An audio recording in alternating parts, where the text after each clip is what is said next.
Hello guys, Friday morning everybody. চলে আসলাম সকালের breakfast ready করতে। তো আমি আজকে চিড়ার পোলাও বানাবো। এখানে আমি সব কিছু রেডি করে নিয়েছি। চিড়া ধুয়ে রেখেছি, ঘি, কাজু বাদাম, কাঠবাদাম, তারপরে এলাচ, দারচিনি, মিল্ক পাউডার, নারকেল। এখানে আমি সব কিছু রেডি করে নিয়েছি। এখন আমি কড়াইতে ঘি দিয়ে দিচ্ছি।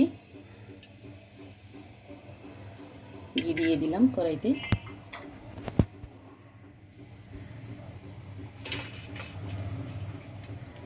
তারপরে দিয়ে দিচ্ছি আমি এলাচ, দারচিনি। এগুলো হচ্ছে একটু সুগন্ধির জন্য দেওয়া। এলাচ, দারচিনি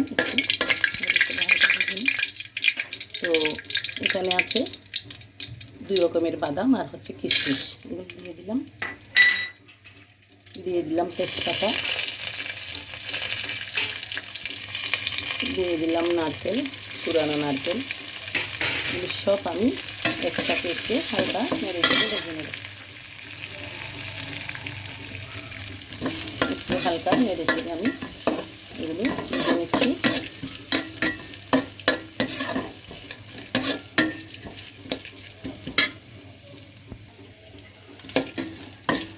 একটু হালকা নেড়ে চেড়ে ভেজে নিলাম।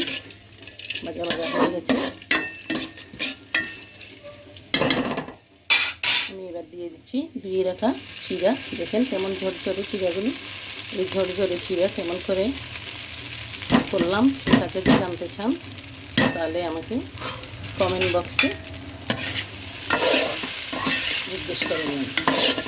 কারণ এখন বর্তমানে যে চিড়াগুলো এগুলো হচ্ছে পানিতে দেওয়ার সাথে সাথেই মানে একদম কী বলবো আর আটার খামিরের মতো হয়ে গেছে। তো এই চিড়াগুলো আমি কিভাবে এরকম ঝরঝরে করে পোলাও বানাচ্ছি এটা জানতে আপনারা আমাকে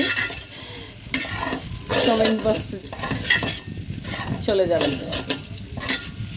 তো আমি এখন এখানে দিয়ে দিচ্ছি সামান্য লবণ। তো এটা হচ্ছে মিষ্টির ব্যালেন্সের জন্য একটু মিষ্টি খাবারের মধ্যে একটু লবণ দিতে হয়। তো এখন দিয়ে দিচ্ছি আমি চিনি পরিমাণ মতো, যার যার স্বাদ মতন দেবেন। যারা মিষ্টি বেশি খান তারা মিষ্টি বেশি দেবেন, যারা কম খান তারা কম দেবেন। আমি তেমন একটা কম দিইনি, কারণ আমি এমনিতে চিনি কম খাই। কিন্তু আমি কম খেলে কী হবে, এগুলো তো শুধু আমার জন্য তৈরি করতেছি না, তাই আমি দিয়েছি মোটামুটি মিষ্টি হয় মতন। কারণ যে খাবারের সেই স্বাদ যদি না আসে তাহলে সেটা তো আর হবে না। আমি একজনের জন্য চিন্তা করলে তো হবে না। দিয়ে দিলাম কিছু পাউডার মিল্ক। এটা অপশনাল, আপনারা দিলেও দিতে পারেন, না দিলেও সমস্যা নেই। এটা আমি আর একটু স্বাদ টেক্সচার বাড়ানোর জন্য দিলাম। তো এই দেখেন কত ঝরঝরে হয়েছে আমার চিড়ের পোলাও। এই যে তো চিড়ের পোলাও রেডি।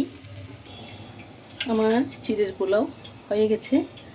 এখন আমি আমার জন্য রং চা করতেছি। আমি চায়ের মধ্যে দিয়ে দিচ্ছি তেজপাতা, গোলমরিচ, তারপরে একটু লবঙ্গ শেষে দিয়ে দিচ্ছি। এগুলো সহ সিদ্ধ করে তারপরে আমি চাটা খাবো। তারপরে দিয়ে দিলাম একটু তেতো করা আদা।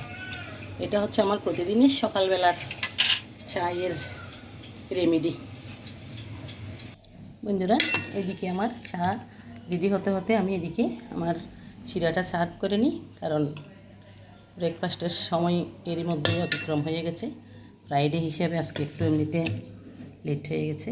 তো আমি দেখেন কি সুন্দর ঝরঝরে হয়েছে। এই ঝরঝরে এই আটা ময়দার মতো খামির হওয়া চিড়াগুলো যে কীভাবে ঝরঝরে করলাম, এটার যদি আপনারা জানতে চান সোজা কমেন্ট বক্সে চলে যাবেন। কারণ এটার একটা আসলে কারিশমা তো আছেই, কারিশমা ছাড়া তো আর হয় না। তো আমি এক বাটি বেড়ে নিলাম।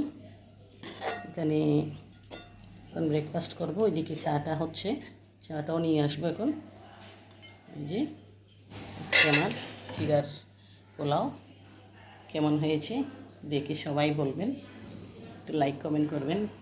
আর বরাবরের মতোই আমি এক হাতে ভিডিও করতেছি আর এক হাতে আমি কাজ করতেছি, এরকমই। তো আমার এগুলো তখনই সার্থক হবে আমার এই কষ্টগুলো, তখনই সার্থক হবে যখন আপনারা আমার পাশে থাকবেন। এটা আর কি। দেখেন চিড়ার পোলাওটা আসলে আজকে অনেক ঝরঝরে হয়েছে, এটা আমি আশা করিনি। তো করেছি আরেকটা স্টাইলে, প্রতিদিনের মতো করিনি, আজকে আরেকটু অন্যরকম প্রচেষ্টা চালিয়েছি, তাই এতটুকু হয়েছে। এই যে বন্ধুরা, চাও হয়ে গেছে, আমি এখন চাগুলো ঢেলে নেব। তবে আমি চা ডালার স্টাইলটা হচ্ছে আপনাদেরকে ঠিকভাবে দেখাতে পারবো না, কারণ আমি এক হাতে ভিডিও করতেছি আর এক হাতে আমি ছাঁকনি এটা ধরতে পারবো না। তাই আমি কি করব, এখন আমি চুলাটা বন্ধ করলাম। আমি কি করছি এখন, মানে একটা টেকনিক অবলম্বন করেছি আর কি, দেখবেন আপনারা হাসবেন না আবার। তো এই যে আমি কীভাবে বসেছি দেখেন এটা। তো এখন আমি চাগুলো ঢেলে নিচ্ছি।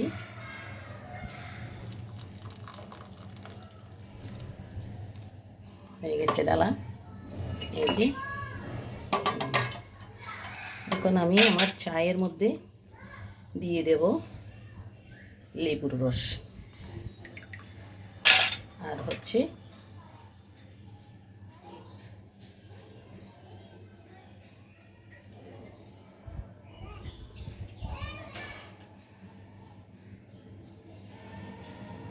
চিনির পরিবর্তে মধু। হয়ে গেল আমার ব্রেকফাস্ট রেডি। এখন আমি খাবো, ব্রেকফাস্ট করব, প্রচুর খিদে পেয়েছে।